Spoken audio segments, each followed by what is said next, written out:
L'obsession n'éduque pas. On ne peut pas avoir sous contrôle toutes les situations que l'enfant pourrait traverser.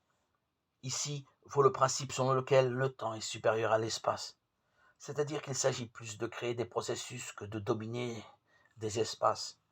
Si un parent est obsédé de savoir où se trouve son enfant et de contrôler tous ses mouvements, il cherchera uniquement à dominer son espace.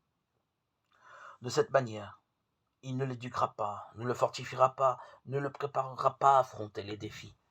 Ce qui importe surtout, c'est de créer chez l'enfant, par beaucoup d'amour, des processus de maturation de sa liberté, de formation de croissance intégrale, de culture, d'une authentique autonomie. C'est seulement ainsi que cet enfant aura en lui-même les éléments nécessaires pour savoir se défendre, ainsi que pour agir intelligemment et avec lucidité dans les circonstances difficiles. La grande question n'est pas où se trouve l'enfant physiquement, avec qui il est en ce moment, mais où il se trouve dans un sens existentiel. Où est-ce qu'il se situe du point de vue de ses convictions, de ses objectifs, de ses désirs, de son projet de vie.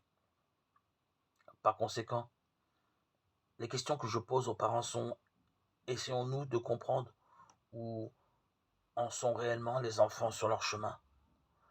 Où est réellement leur âme? Le savons-nous? Et surtout, cela nous intéresse-t-il de le savoir?